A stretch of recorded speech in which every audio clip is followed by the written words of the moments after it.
If you're looking for a new way to support Side Mission, check out Dubby.gg, an energy supplement company trying to make a difference. Make sure to use code SIDEMISSION for 15% off your order. Thank you, Dubby, for sponsoring this episode, and we hope you enjoy.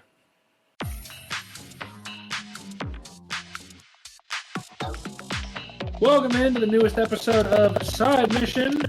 Like always, I'm your host, Rusty Ellis, joined by just two of the boys, Kyle and Matt. It's the OG crew. We're back again. No Thacker. I'm not going to lie. Kind of getting used to this. I'm just kidding. That's so mean. But I was going to say we have been used to this.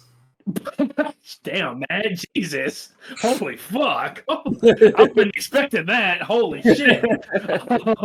Just out of nowhere. Anyways, today, a little bit of a different episode. Obviously, we had about, I don't know, Kyle, you might have to tell me exactly because I can't remember. I think we had about a 2.5 week stretch where we really didn't upload very many episodes. I think we didn't upload any. Yeah. You know, we kind of had a little bit of a lull gaming-wise. Didn't have a lot to talk about, kind of just had some downtime. And as normally happens with downtime, we all took the opportunity to catch up on some games that we'd been kind of putting off. I don't want to necessarily say we went to clear the backlog because actually upon further review, my backlog is not nearly as deep as I thought it was. That kind of hurt my pride to have to admit that. I was sitting there thinking, I'm going to have options to play, and no, I did not. I had next to no options. So figure we might as well just do an episode, talk about kind of what we've been playing lately, what we've tried catching up on. I know Kyle's been doing a lot of trophy hunting and trying to platinum a lot of games. I know the Far Cry franchise has been a lot of what you focused on. Matt's continued his Nintendo shill ways. Wow. As Matt described to me when I asked them what they were going to talk about this episode, as he described to me, quote unquote, miscellaneous Switch games. Because when you ask for specific titles to talk about, that's helpful. So, all of the shade aside, Kyle, how many of the Far Cry games are you done with now? Because it feels like you don't have very many left. Yeah, I kind of went on a little bit of a platinum spree, mainly because I had re-downloaded 6. I was really close to getting the platinum on it, and so I was like, I'll just go ahead and finish it up. And so I did that, and then I was like, what if I had the whole collection? It'd be kind of cool to have, just every single Far Cry game platinumed. And so I obviously went back to 3, and that was quite an interesting revisit in the year 2023. Yes. I have not played Far Cry 3 in a long time. Upon revisiting it, it really did not age well. I can say that, when I made it to Far Cry 4, I was so much happier. Because, the story is still really good, outside of, some of the major flaws like, Voss dying too early. But, still, I think that overall, I really liked the main character. Man, what the fuck? I liked Voss, as a villain. But Far Cry 4 it was significantly better. The villain was better, the story was better, the gameplay definitely held up a lot more, in my opinion. That was a very fun playthrough to go through in Platinum. And then I decided to play a Far Cry game that I had never played before, and it was Far Cry Primal. This game was, ironically, the fastest Platinum, but it felt like the longest. The gameplay was bad. I've not heard great things about Primal. I've not heard great things about it. I've never played it, but I'll let you be the judge of that. There were a few things that I thought were kind of cool. I could see where they really took, some of these mechanics and kept them for Far Cry 5 and, 6, obviously, and probably going forward. But for the majority of the game, having melee be your primary form of combat, just not... the setting was really interesting. I get there's no real way to just throw guns in there, but, I don't know. It definitely... it was not one that I really wanted to play back when it came out, and I only played it this time just so I could have the platinum for it for the collection. Not a game because it's got Far Cry in the title. Yeah, it's not a game I would go back and play, though. I'm glad to be done with it. It was kind of a slog. So you have you picked out what's going to be next, or you said because I know you want to get Far Cry 2. You've mentioned to me, I think, but you've obviously still got Far Cry 5 left. Do you know what you're going to go after next? I actually am probably gonna play Far Cry New Dawn, just Okay. because that's another one that I've never played. I just never picked it up when it came out.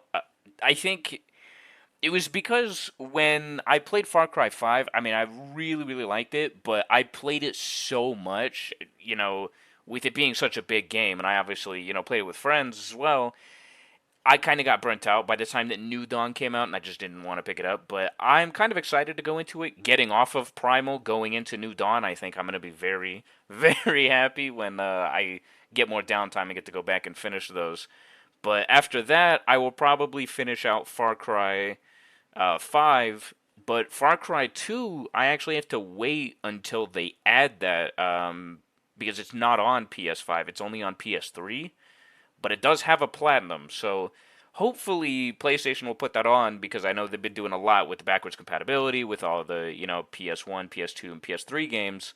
So I'm hoping that at some point they'll add that to like premium or something. Is it a hot take at this point? Because you mentioned with Far Cry 3, and this is a problem that I have heard from numerous people when I've gone back and played Far Cry 3 in recent years. I've had the same issue. The gameplay does not hold up very well. It feels like a PS3 game. Yeah. Uh, Janky controls, everything is kind of muddy. It kind of feels like you're slogging through it. Hunting is a lot more important in that game than it is in the new games because that was just something that, to pad the runtime, it was something that, Ubisoft added into Far Cry 3 or Right. really made a big part of it was, hunting to increase like your backpack, your loot bag, your wallet even. I mean, apparently you need to go hunt fucking pigs to get a bigger wallet. I Yeah. don't understand that logic at all. But do you think is it a hot take to say that Far Cry 4 is better than 3? Because I've always really felt that 4 was better than 3. Yeah, I think honestly, a lot of people didn't want to give 4, a chance coming off of 3 because I get it, it was very different. It was not in the usual Far Cry tropical island location, the main villain wasn't exactly, I mean, I guess he kind of came off as this crazy psychopath, but also he came off a lot more down to earth than Voss was. And I don't understand why they alienated some people because I thought that Troy Baker did a great job as Pagan Min, and I Yes. enjoyed his performance, up until the very end. And it actually, it made me want to, actually think about my choice of whether to kill him or not. Which in this playthrough, I actually ended up not killing him, and then I shot down his helicopter as he was getting away. I was like, why not? So I got both Yeah, endings. I thought that Troy Baker did an awesome job as Pagan Man. I don't know. I was always under the belief that he was a fantastic villain. It's really, in my opinion, it's one of Troy Baker's best roles Yes. because that's one of those voices. There are other voices that you hear Troy Baker do, whether it's Joel from The Last of Us, Higgs in Death Stranding, which that's hint hint what I'm going to be talking about. If your name is Tom and you love Death Stranding, you're going to get very excited near the end of this episode. If you hear, Higgs sounds a lot like Troy Baker. They used his likeness for that as well. And Booker DeWitt, you can hear from Bioshock Infinite. You hear a lot of Troy Baker's voice in. There's a lot of roles that you hear his voice in. It's almost like Dante Bosco. When you hear him in any role, you hear Zuko. But in this one, it's really hard to pick out Troy Baker's voice. It's a really impressive voice that he did for Pagan Men. So I don't know. I think that I don't think it's a hot take at all to say that 4 is better than 3. I think 4 is a lot better than 3. In fact, I'd go as far as to say that 3 is a top 3 Far Cry game. I think 6 is better than Far Cry 3. Yeah. And that might be a real hot take considering the reaction to 6 that some people had, last year when that game came out, or 2 years ago when that game came out. Time is a blur. Matt, let's talk about your miscellaneous Switch games. No, actually, no. I got quite a bit more than just to talk about miscellaneous Switch games. So, well, that's the first thing you said was miscellaneous Switch games. So that's what we're rolling with today. That was just to make my message back in chat a little longer. I couldn't think just like start listing off all the names. Why? Why would you try to make the message longer? Anyways, so I know that one that me and you have kind of gotten back into recently was Splatoon 3. I know that's one that you've been playing. We obviously have a Splatfest this weekend. I'll be out of town, which is why this episode's getting recorded when it is, because I will not be here on Saturday. Splatoon 3, I'm not going to lie, the first time we came back to it, it was very frustrating because we came back in the middle of a Splatfest and we just both got destroyed. Yeah. As we got back into like normal rotations after that, it felt like it was a lot more competitive. Do you feel like that game is still fun even now, several months after release? Yes, the game definitely holds up still. It's still just as fun as it was when, we first started playing it. But no, Splatfests are definitely a frustrating time, especially if you're on the losing team. Last Splatfest, I chose Bigfoot, which apparently people are more Team Nessie, which shocked the heck out of me because I expected it to be Team Aliens to win because it seemed like every match that we were in, we were going up against aliens and we were just getting our asses handed to us. Which is very, very true. We were getting absolutely destroyed. Like that shit was not fun. Oh yeah, but no, outside of Splatoon, I've been mainly consistent with Overwatch 2. So far, I've completed previous battle passes. Right now, they're on season 4, so I'm working on my battle pass for that because that's the only way to get skins now. If don't want to fork over $20 for a single skin. Yeah, and I mean there's definitely a conversation that can be had about that because that's kind of scummy. I wish that you wouldn't have to fork over $20 or be forced to complete the battle pass. I wish there was a more natural progression. To be honest, when that game first came out and we kind of saw how that was set up, the first thing that went through my head was, were loot boxes really that bad? They really weren't. Now that I'm looking back at it, no. They weren't nearly as bad as we complained about, that's for sure. It was easy to get loot boxes. You could roughly get you could get 3 each week just from playing arcade and getting your 9 wins. Every time you leveled up, you got a loot box. So during events, like it was a pain that sometimes the legendary skin that you would get wasn't guaranteed to be from the event, which I think that's something that they should have fixed instead of going the route that they did. But there's been a lot of updates with Overwatch, a lot of character tweaks, and the introduction of, since the last time, with the introduction of Ramatra, which is a lot of fun to play as. And here recently we have Soul Weaver, and he's quite a bit of fun. I'm getting used to him. There's some things that I'm still trying to get right with him, especially when it comes to like putting his flower petal down on the ground. Is that a point? You can. Yep. It is a point. It is a point. Absolutely. But outside of that, just when I'm just gaming with people, been playing Dead by Daylight with my girlfriend. I've been playing occasionally. Like y'all can roast me all you want. I've been playing Fortnite here and there with my roomies. Hey, yo, look, I'm just saying, why is Fortnite having a better Star Wars event than Battlefront 2? I swear, bro. I'm just saying. Actually, I saw that new season for Star Wars coming up at the end of May, and I was like, Darth Maul? Okay, they might get me. They might get me with something.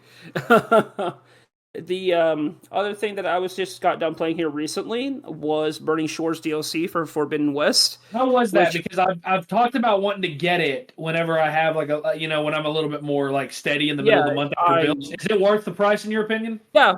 I highly suggest it, especially because this is the last time we'll be seeing the voice actor for Silence perform. I think this was the last thing that he did. Because it'll be unfortunate. It'll be unfortunate that we won't hear his voice in the third game unless they decide to get a sound alike. But the way that they set up Silence for the third game, which they already pretty much announced that to be their next project, Silence is supposed to have like a huge role in the third game. So I'm kind of curious to see what direction they'll take with that, since the actor, I feel bad that I can't remember his name, passed away just a short weeks ago. Yeah, I know, but no, if you. Burning Shores does a really great job of adding additional content. Lord, didn't remember the man's name and didn't listen to us when we told him what his name was. Damn, fire him. My apologies. Yo, what was his name again? Lance Reddick. Okay, Lance Reddick. Yeah, I appreciate it. I knew it was Lance. No, you didn't. That's Cap. But back on the point, yeah, no, I suggest Burning Shores. It is a nice little additional, I'd say about 6 to 7 hours of a single player content. I really thought that a lot of the new machines that they introduced were really cool. So there was one that is based off of a toad, which is kind of difficult to fight. He basically can spawn these eggs that can hatch into like these little like robotic bees or whatever. So they added quite a bit with new characters on top of that. Like I know a controversial thing that people are downvoting the DLC for is the fact that Aloy is, I guess, confirmed as bisexual. I'm not quite sure because which is a stupid reason for people to be mad. Stupid ass reason.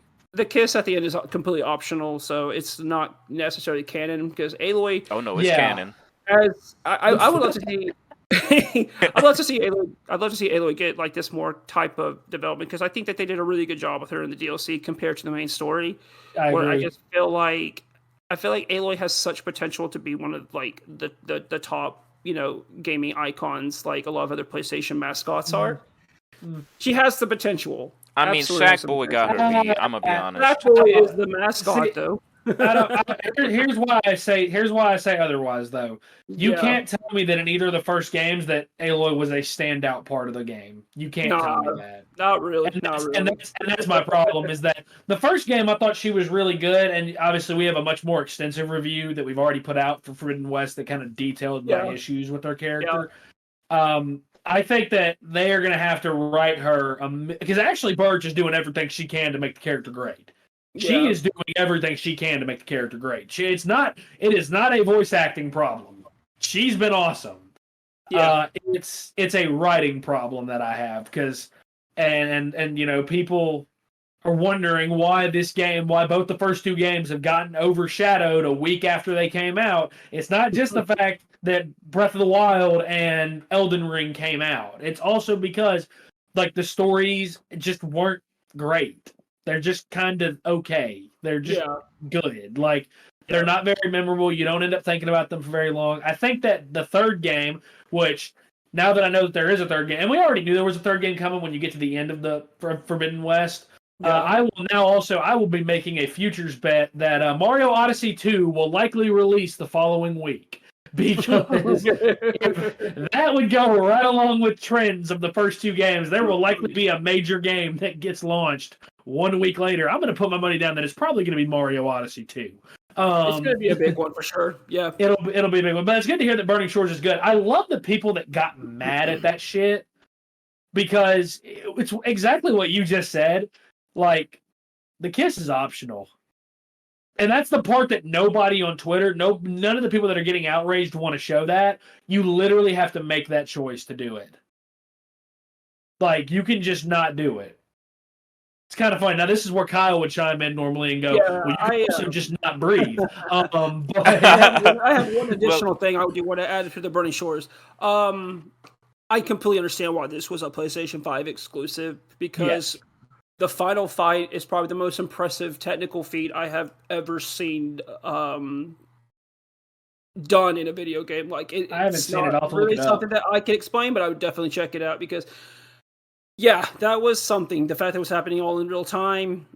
We've seen a lot of good stuff. So that says a lot that you've said that. We've seen a lot of good stuff. So. Oh yeah. Yeah, I think that's absolutely the Burning Shores is something I want to absolutely get to once we've got maybe another little bit of downtime. Matt, you also, and I don't know if you've played much since the last time we spoke about it. You told me last time that we talked about this game that you were still kind of early on in it, but I'm curious, and this kind of segues into the game I want to talk about. If you've played any more Death Stranding. Oh man, I wish I said I could. I wish I had been because I enjoyed what I played so far, but I still kind of just took a break at chapter 2, so I really need to start playing it again. Well, but I'll cut you some slack on that. What you haven't had that I've had when I've been playing, because I'm about 26 hours in. Yeah. I'm like I think halfway through the story, something like that. I've done quite a bit of side stuff as well. That's why the playtime is what it is. I've also got I've got my buddy and side mission listener, Tom. I've got him in my ear consistently, like, helping me out with that game. So, like, you don't have that. Like, you haven't had that to my knowledge. Like, every time that I've played outside of 2 sessions, he's pretty much been there, like, helping me if I have questions, explaining things if I have questions, just stuff like that. So, you haven't had that. It's kind of... Death Stranding is a very, very weird game because it's one of those that it's a Kojima game. You're either going to love it or it's not for you.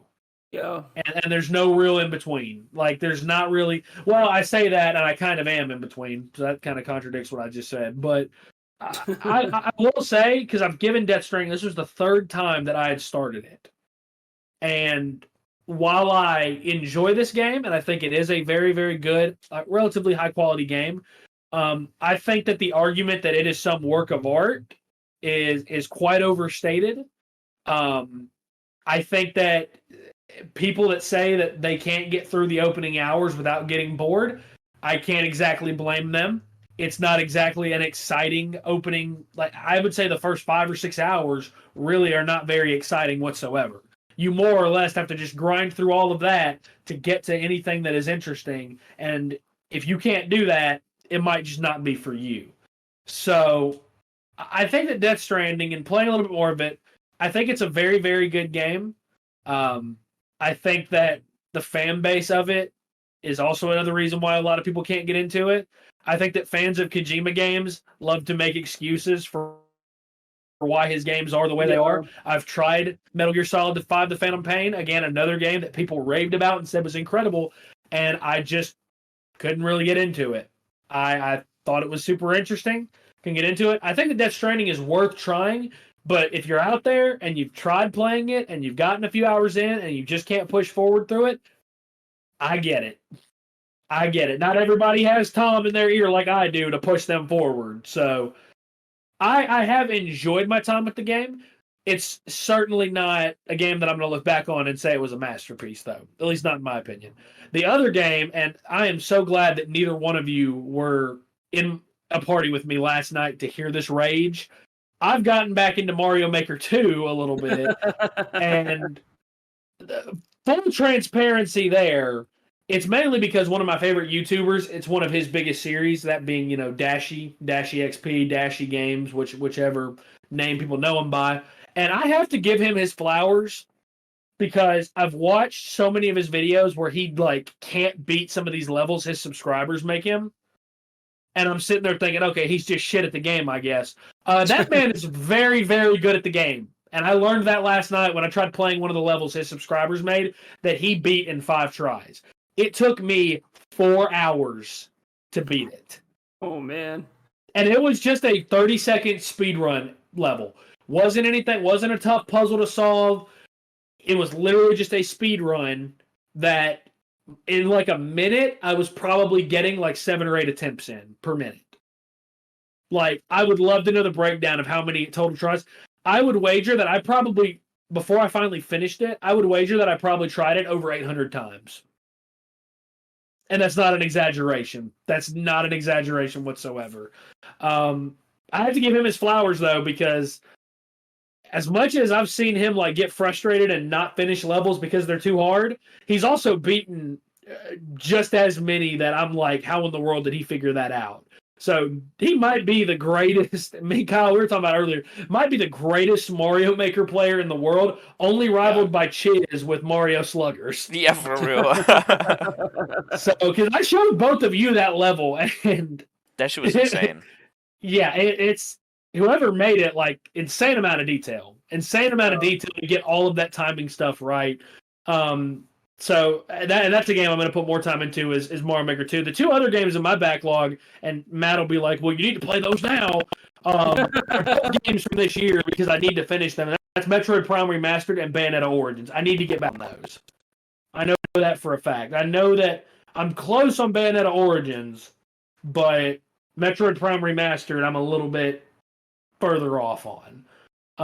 So, fellas, this has been a good, just chill episode. Before we call it that, I'm curious, the next time that we hit a little down, this downtime that we have now, what is next up for you, or what's another game you feel like you want to get back into when we get to our next little down period? Kyle, you can go first. Honestly, I'll probably, take a little bit of time to do Far Cry New Dawn. But I have a couple of other games in my backlog that, I'm really close on the platinum that I think I want to kind of finish up. And one of them is a side mission top 10 callback, Bug Snacks. Oh no! I have like Oh I no! have like two trophies left for the platinum. I don't know why I ever stopped. But I think the next time we get downtime, I'm just gonna go ahead and I'm gonna get those two trophies and I'm gonna add that platinum to my collection. What is wrong with you? What is wrong with us for putting it in our top 10? But listen, I've told the story so many times. It was, and if you've never heard this story, you're gonna get a laugh out of it right now. Um, y'all don't know this. The only time that I have ever, and I'm wording myself carefully here.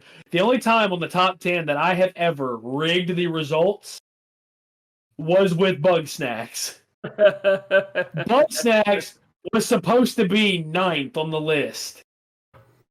It was going to be above Animal Crossing New Horizon.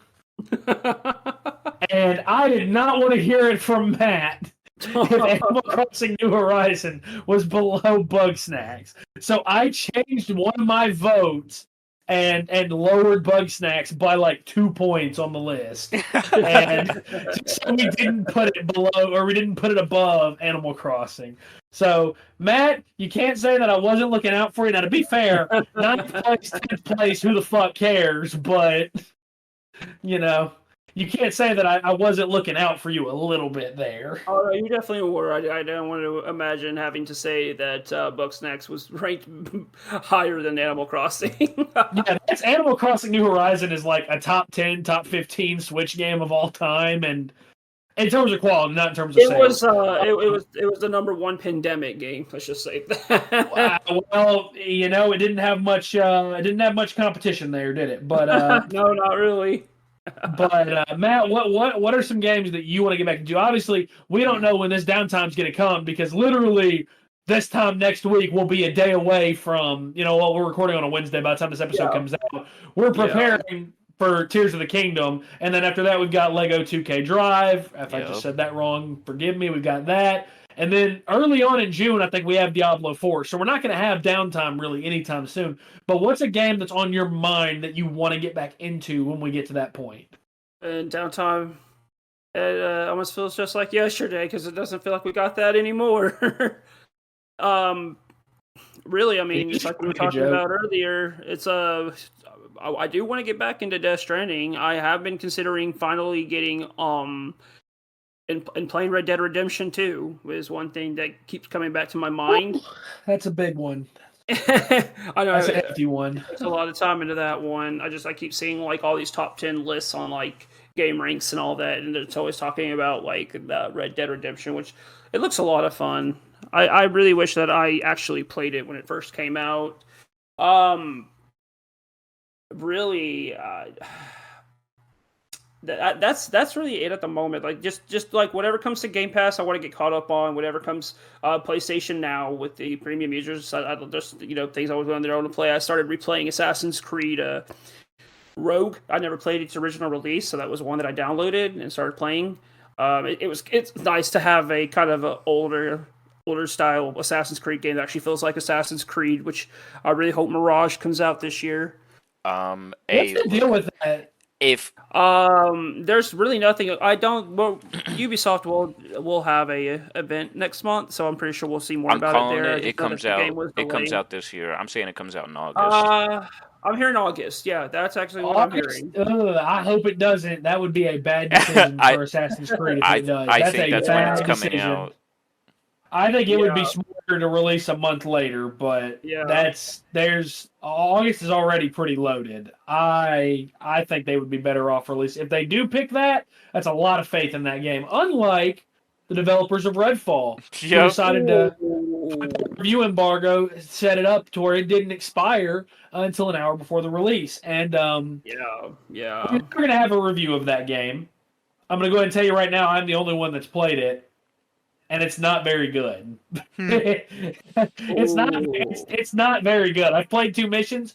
We'll talk more about it at a later date. It's not very good. But God, Mirage in August. I'm thinking now. Y'all got me thinking about that more because I mean, in August we've already got Armored Core. Yeah. And that's going to take up a lot of my time when that comes out. Yeah. That's coming out at the worst time possible because that's right when football ramps up for us. That's like the worst time possible for shit to It's come also out. the same month as Pikmin 4. Yeah, we got Pikmin Yeah. 4 that month. Lies of P is also rumored to be in August as well. So there's a lot of stuff already coming in August. If Mirage releases in August, that's interesting. It's a lot of faith in that game. So, I mean, I've liked what we've seen of it so far. We've not seen much, but I do like what we've seen of it. As far as what I would like to get back into, Kyle, you talking about platinums that, you're relatively close on. There is one that I'm close on that I've thought about going back and doing, and when we have downtime, I might actually do it. That's the Guardians of the Galaxy platinum. Oh, I'm actually yeah. like, Yeah, that was a fun one to get. I'm only like 8 trophies away from that, and none of them are like that crazy. Yeah. Like none of them are all that wild or all that hard. Like it's just like character specific stuff where it's like do how many combos with each character and kill this many enemies with this character's attack, just stuff like that. I feel like I could probably knock that out like in a weekend. I do want to say that I think the only one that's going to take the longest to get is just when you have to replay the game up to a certain point where you choose Groot or Rocket. Yeah, but Because that the didn't even outputs are a take that lot long different. though. I don't remember that taking that long though. About 2 hours in. Yeah, like that's not that bad. Like I'm not worried about that. So it's called downtime for a reason. Shit, Exactly. if I can't get 2 hours into the game in downtime, then maybe I don't need to be playing the game. But that's just my thought there. Obviously, I'm gonna keep on Death Stranding. Kyle, I know you just finished your Dead Island Platinum recently. I did. Yeah, Dead Island 2. Platinum. Yeah. You finished that recently. That episode is coming soon as well. I'm going to be editing that as soon as we get off here. So if this episode comes out before Dead Island, just know I have severely underperformed in my duties as the editor. but we've got that episode coming out. We'll obviously have this, and then we're all playing Jedi Survivor as well. I know that Kyle and I both have plans to platinum that. That's going to be a lot of fun, I think. I want to, yeah. And we're all, I think, you get past the slow start of the game, you get past the performance issues. That game is fantastic. They patched it. It is not completely fixed. Yeah, it is. It was a small patch, but again, that's something we'll talk about at a later date. We don't want to spoil the episode now. But that's a good spot to go ahead and wrap up, boys. So that'll do it for this episode of Side Mission. Be sure to check us out on Twitter at Side Mission Pod. You can follow us on Facebook as well at Side Mission Podcast. For the 2 boys, Kyle, Matt, I'm Rusty. There's no Thacker. Thanks for listening.